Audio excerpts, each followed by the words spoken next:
A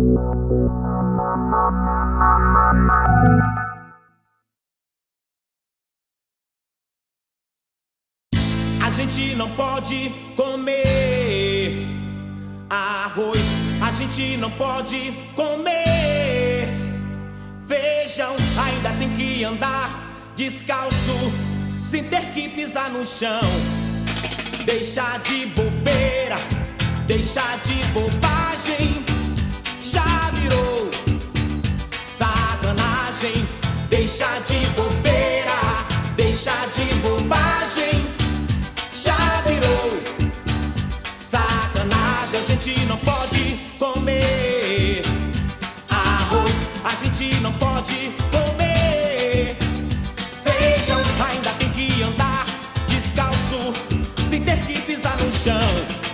Deixa de bobeira, deixa de bobagem. Olá, muito bom dia a todos e todas. Essa semana a gente já começa, está na metade da semana, em verdade, está na metade da semana citando o fato que abriu essa semana e que, em termos de política no Brasil, basicamente é o que vai definir, inclusive, os rumos do governo Bolsonaro até 2022. Estamos falando das eleições para a presidência da Câmara e do Senado Federal. Uma honra de proclamar eleito presidente do Senado Federal, que exercerá o mandato no biênio 2021-2022, Sua Excelência, o Senador da República, Rodrigo Pacheco.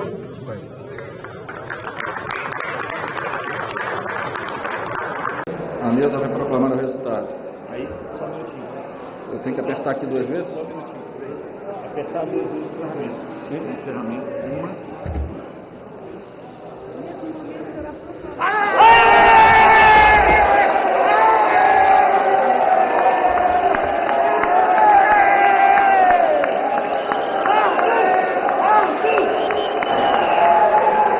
Toda essa comemoração que vocês escutam neste momento é porque o deputado Arthur Lira foi eleito em primeiro turno presidente da Câmara dos Deputados para este ano e para o ano que vem. 302 votos, muitas comemorações aqui. O deputado Baleia Rossi, só para a gente trazer informação, 145 votos. Isso, deputado Arthur Lira, 302 votos. Deputado Baleia Rossi, 145, deputada Luísa Erundina, 16, deputado Marcel Van Hatten, 13, deputado Kim Kataguiri, 2, deputado André Janones, 3 e deputado General Peternelli, 1. Dois deputados votaram em branco. Neste momento, a gente lembra que o processo é o seguinte, gente. Primeiro é declarado o resultado da presidência da Câmara dos Deputados, o novo presidente toma posse e ele que proclama o resultado dos outros cargos da mesa diretora. Neste momento, os deputados estão todos aglomerados no meio do plenário Ulisses Guimarães. Os que estavam torcendo pelo deputado Arthur Lira estão comemorando muito. E o deputado Arthur Lira se dirige à mesa diretora para, então, se investir do cargo e anunciar, então, o resultado dos demais cargos. Bom dia a todos e todas. Você já deve estar acompanhando a eleição que houve essa semana para a presidência da Câmara e para o Senado. Para a Câmara, venceu o Arthur Lira e para o Senado, o Rodrigo Pacheco. Ambos com apoio expresso do presidente Bolsonaro. Sendo que a pior derrota, ao menos a pior derrota para o campo democrático progressista que está lá no Congresso, foi a eleição na Câmara, com seus 513 deputados. Uma vez que o Baleia Rossi, que estava sendo apoiado pelo Rodrigo Maia, agora ex-presidente da Câmara e inimigo declarado do Bolsonaro, o Baleia Rossi perdeu de forma terrível. Foi uma derrota acachapante, foi uma derrota de 302 votos para Arthur Lira e apenas 140 votos para o Baleia Rossi. E vejam, até dezembro do ano passado, pela composição de partidos que até então apoiavam o Baleia Rossi, se achava que ele teria mais de 270 votos. E olha só que derrota acachapante. Derrota que culminou, inclusive, com o DEM, partido do próprio presidente da Câmara, Rodrigo Maia, abandoná-lo no domingo mesmo, véspera da votação que foi na segunda. E com isso, né, restou que o Arthur Lira teve essa votação. Agora, é claro que para muita gente, inclusive para mim, não foi uma grande novidade. Não foi uma grande novidade porque se trata do Centrão. E o que é o Centrão? Muita gente escuta essa expressão, tal, muitos estudantes até me perguntam, professor, mas o que é o Centrão, aquela coisa toda, né? Vamos dar uma definição clara do que é o Centrão. O Centrão independe daquele conceito, né, que o Norberto Bobbio estabeleceu, de esquerda, direita e centro. Porque o Centrão ele não tem uma ideologia, ou necessariamente ele não reproduz uma só ideologia, ou várias ideologias. O Centrão ele tem um posicionamento político altamente fisiológico. E hoje, nesse programa, a gente vai falar um pouco mais nisso e vai dar uma fundamentação filosófica e científica para explicar esse fisiologismo. E também, por que não dizer, um pouco de aula de história. Até porque esse fisiologismo ele nos acompanha e acompanha o parlamento brasileiro desde a fundação da República e minto. Desde, inclusive, do parlamento na época do Império.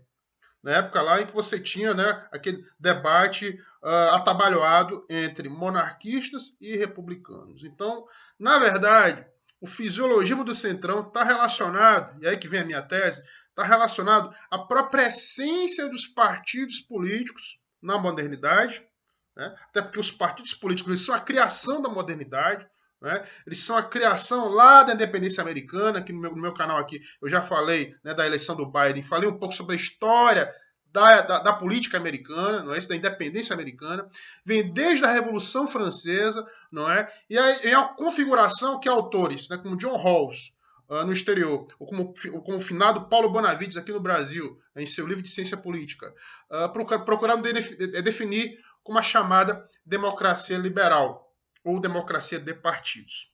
Pois essa democracia de partidos é que gerou monstros fisiológicos como o Centrão. Bom, e para explicar isso, basicamente, como é que se estrutura, né, ali o parlamento brasileiro, em especial a Câmara dos Deputados? Em cargos na sua mesa diretora e cargos em suas comissões, sejam elas permanentes ou temporárias, sendo que as mais importantes são as permanentes.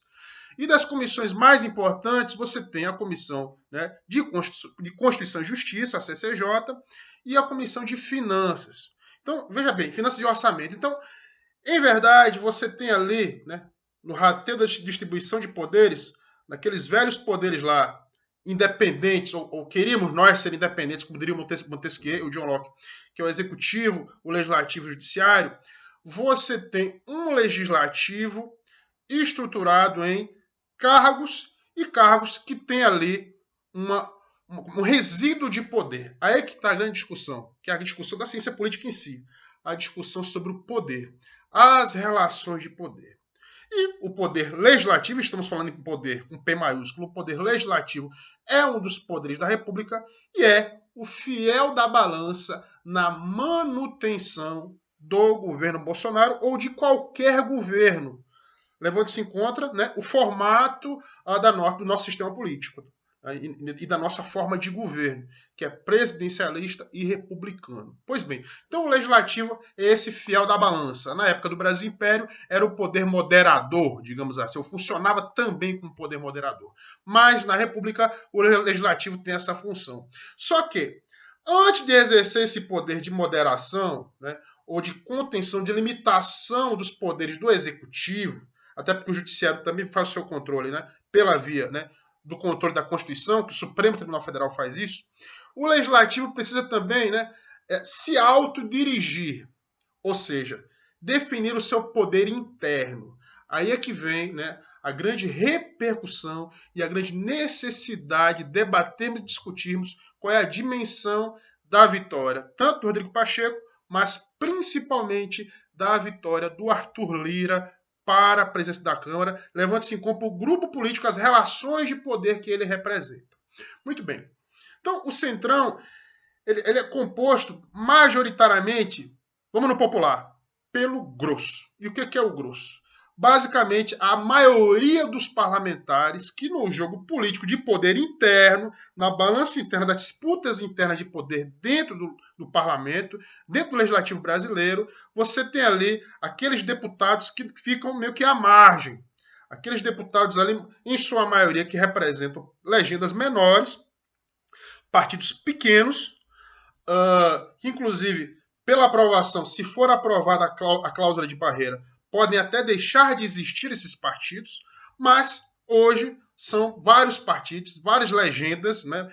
Muitas delas legendas nanicas, e que têm pouca repercussão, ou seja, tem pouca participação em comissões ou em cargos de direção dentro do parlamento, em especial na mesa diretora da Câmara. Pois bem, é esse grupo que se junta e, ao se juntar, consegue ter mais votos que as bancadas dos partidos, aí sim, os partidos que têm maioria, né, de deputados, como, por exemplo, o PSL, que é um partido de situação, ou o PT, que é um partido de oposição, que tem ali, né, cerca de 40, 50 parlamentares ou mais. Então, veja bem, né, são esses partidos que formam as grandes bancadas. Só que para se contrapor ao voto das grandes bancadas, é que os partidos pequenos se juntam em diversos agrupamentos por interesses, né, próprios, particulares, ou seja, disputa de espaços, porque eles sabem que eles definem as votações, e definem as votações, inclusive, de orçamento, porque o orçamento, né, da União tem que ser votado, tem que ser aprovado pelo parlamento, e aí esses deputados nanicos se juntam e, como formiguinhas, eles formam uma grande massa que se opõe aos gafanhotos das grandes bancadas. Daí vem o surgimento do Centrão. Pois bem, esse Centrão, historicamente, ele existe na República desde a redemocratização, desde o governo Sarney, em verdade. Perpetuou-se no governo Collor, auxiliou, inclusive, no impeachment do Collor, né? Esteve presente no governo de Fernando Henrique, assim como foi domesticado no governo Lula. Daí o episódio chamado Escândalo do Mensalão, que repercute até hoje, né? Em que o governo Lula foi acusado, no primeiro mandato de Lula, de compra de deputados, e essa compra envolvia deputados do Centrão, e agora, né? E o Centrão foi, inclusive, responsável direto pelo impeachment da presidente Dilma Rousseff. Pois bem, está aí novamente o Centrão como fiel da balança. Só como fiel da balança agora para dar legitimidade ao governo Bolsonaro. Essa é que é a grande questão. Então, a gente fica se perguntando, o governo Bolsonaro, que a gente sabe aqui, com, né, essa gestão desastrosa da pandemia, não é? Com toda essa tibieza na condução das vacinas, com o negacionismo presidencial, com os mortos que se acumulam, né, e com os lockdowns acontecendo em grandes cidades, como em São Paulo, por exemplo. Você percebe aí que o Bolsonaro ele tem um respiro. Ele tem um grande respiro. E muitos vão dizer aqui que o Bolsonaro foi o grande vitorioso, não é, nessa eleição do Arthur Lira, já que estava apoiando o Lira, né, e o candidato do seu desafeto, que era o Baleia Rossi, apoiado pelo Rodrigo Maia, teve ali o seu 7-1, a sua derrota fragorosa, terrível. Mas eu diria mais. Eu diria que, na verdade, corrigindo, o Bolsonaro ele não foi um grande vitorioso. O grande vitorioso foi o Centrão. O Centrão que foi vitorioso. Porque através dessa vitória do Centrão, desses deputados nanicos que eu falei para você, que agora, né, tem cargos na mesa diretora, você agora tem um governo federal totalmente refém do parlamento brasileiro, em especial da Câmara Federal. E, ao ser refém, você tem aí, né, uma apólice, né, um seguro presidencial nas mãos de Arthur Lira que diz respeito ao pedido de impeachment. Porque agora o Bolsonaro sabe que o Arthur Lira tem condições de barrar todos e quaisquer pedidos de impeachment, né, que já estão em quase meia centena, né, de pedidos de impeachment do Bolsonaro. Mas o Arthur Lira também pode chantagear o presidente no momento em que os interesses fisiológicos do Centrão não forem contemplados pela trupe presidencial. E é aí que vem a faca de dois gumes. E como eu falei há pouco, o grande vitorioso foi o Centrão e não o Bolsonaro. E o grande derrotado? Sem dúvida nenhuma, Rodrigo Maia. Rodrigo Maia foi o grande derrotado, teve uma derrota cachapante, né? Rodrigo Maia, vamos brincar um pouco, fazer uma comparação, até porque o Rodrigo Maia adora futebol e torce, né, pelo, infelizmente, já praticamente rebaixado Botafogo. Então, como bom botafoguense, o Rodrigo Maia sabe o que é uma derrota. Pois bem, o Rodrigo Maia se compara ao Diniz, ao técnico do São Paulo demitido. Ou seja, liderou um grupo que até então tinha a pecha de se tornar campeão. Ele tinha realmente a pretensão, né, com o apoio do PT, com o apoio das oposições, juntando um bloco ali de centro-direita, centro-esquerda, né, com aqueles setores que não são bolsonaristas, ou que não são populistas, ou que não são reacionários, o que rejeitam o autoritarismo do bolsonarismo, formarem um bloco coeso, que foi bloco esse, por sinal, que o Rodrigo Maia formou em todo o governo Bolsonaro, se opondo às pautas reacionárias do Bolsonaro. Se o Rodrigo Maia fez alguma coisa de bom, alguma coisa que preste em sua vida política, o que ele fez foi isso, foi barrar as pautas reacionárias do bolsonarismo, foi dar um stop nas pretensões autoritárias e ditatoriais do Bozo, do mito. Porém, o Rodrigo Maia acabou perdendo, acabou sendo traído pelo seu próprio partido, acabou sendo traído por algo que eu vou falar na segunda parte desse vídeo, pelas regras do próprio jogo da política, pelas regras fisiológicas da política que se dão principalmente no parlamento. E aí que vai, né, a nossa segunda parte, né, do nosso canal aqui, com a nossa dica de leitura.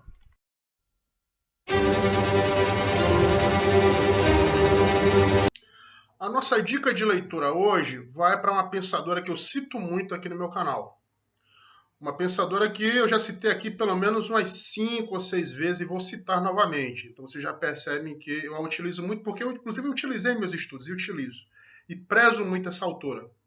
Mas em verdade eu estou devendo a vocês aqui, né, menções a diversas outras pensadoras, mulheres, que tiveram um papel fundamental na história da humanidade e, sobretudo, um papel significativo no pensamento político.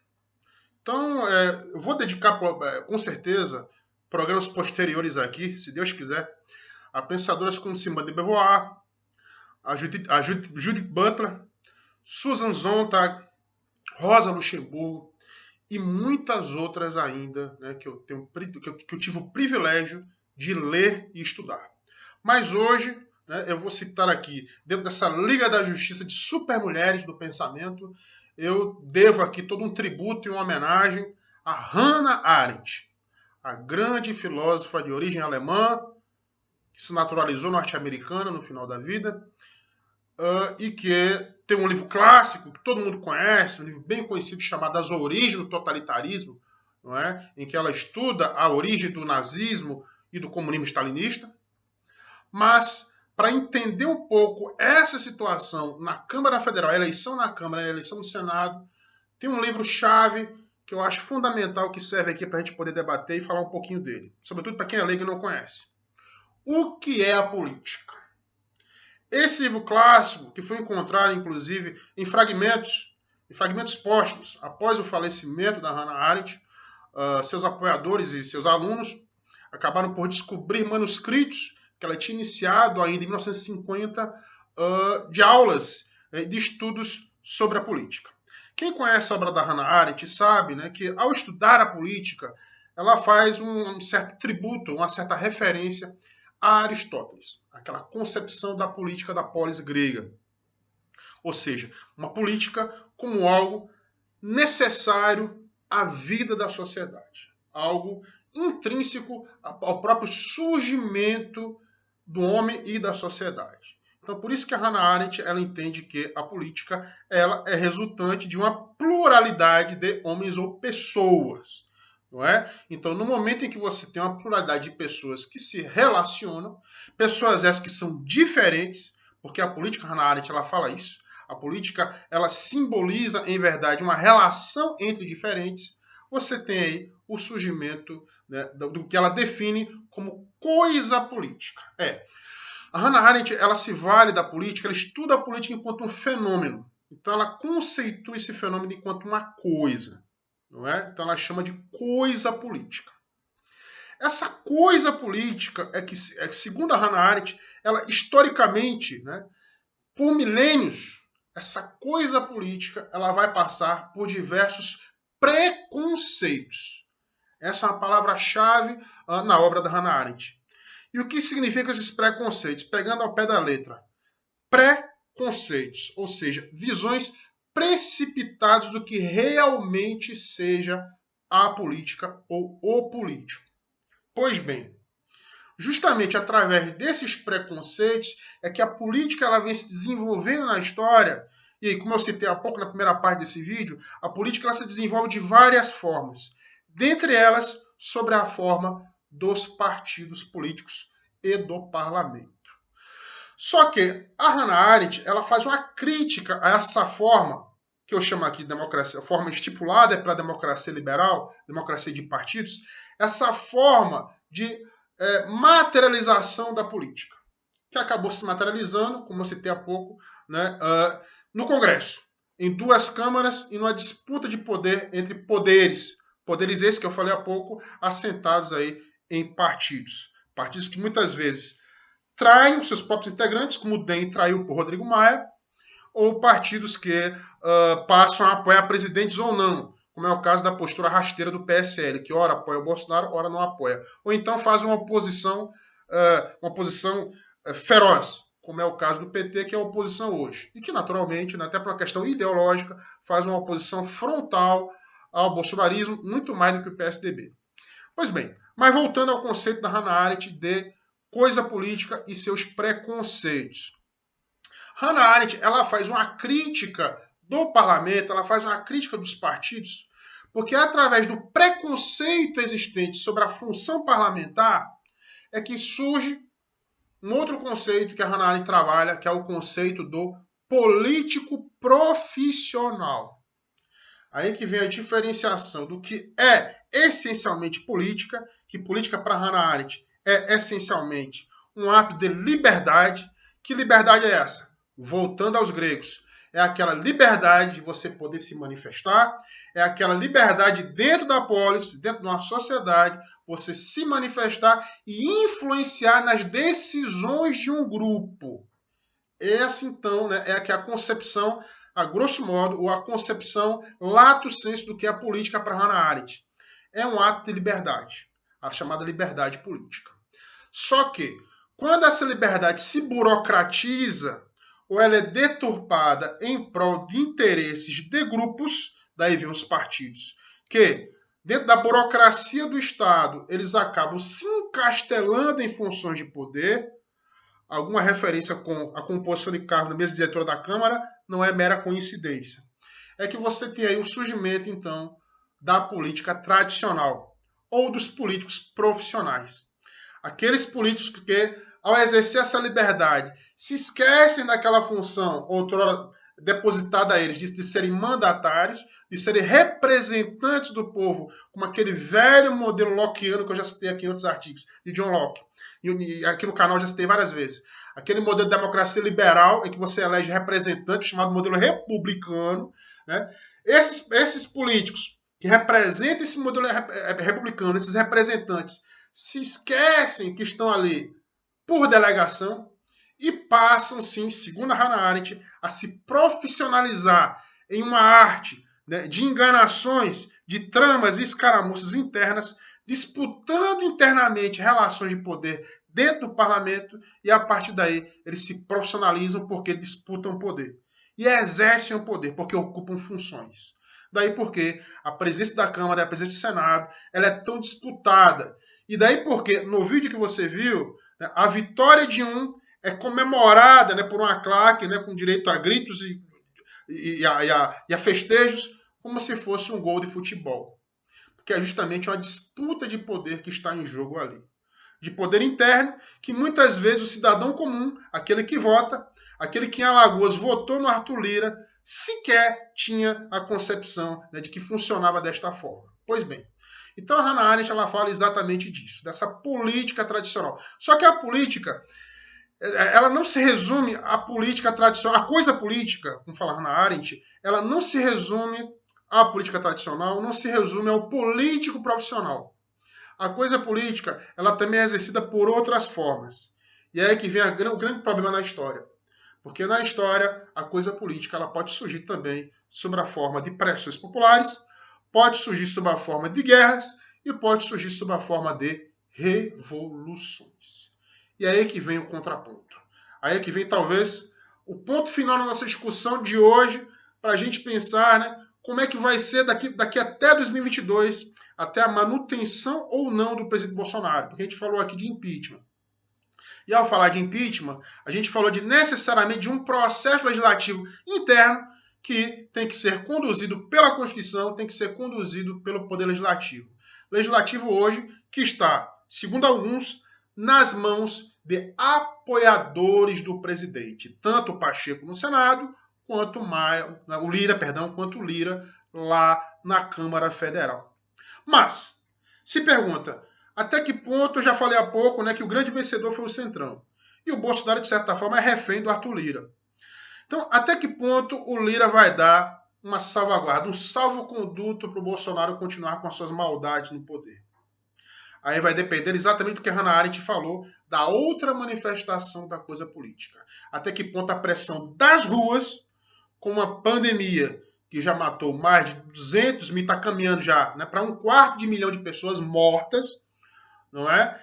E principalmente de uma oposição organizada, oposição essa que não é só composta pelas esquerdas, não é só composta por um Rodrigo Maia derrotado, ela não é composta tão somente de um Kim Kataguiri ou do MBL que tentam fazer carreatas nas ruas, mas também é uma oposição formada aí por diversos segmentos da sociedade, envolvendo a imprensa, envolvendo segmentos dentro das próprias Forças Armadas, envolvendo segmentos nas polícias, que são setores, são corporações o tempo todo assediadas pelo bolsonarismo, e que o presidente quer comprar agora porque vai tentar implementar pela via legislativa a liberação das armas. Essa é uma grande pauta bolsonarista que com o Arthur Lira lá na Câmara pode ou não passar, mas vai depender principalmente, e o senhor Paulo Guedes sabe disso, do desempenho da economia. Você já viu alguém reclamando aí de preço alto, de como os alimentos aumentaram, de como a gasolina está a preços exorbitantes e ninguém mais quer andar de carro e sem andar de Uber, para ver se anda mais barato?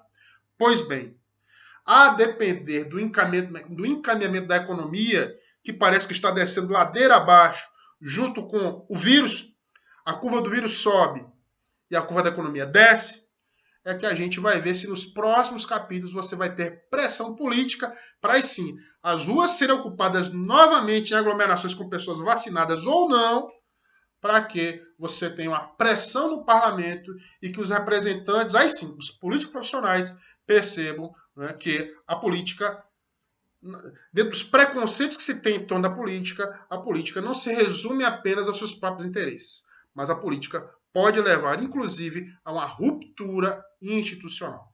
É pagar para ver. Segundo, claro, o pensamento da Hannah Arendt. E é pagar para ver se efetivamente, com os rumos da economia, com os rumos da pandemia, haverá ou não uma mobilização social, independente do Lira e do Pacheco estarem no parlamento, para que o Bolsonaro, para que o Bozo fique ou não, permaneça ou não no poder, ou possa até se perpetuar no poder, porque a gente sabe que o grande projeto do Bolsonaro, desde que se elegeu, é somente um: se reeleger.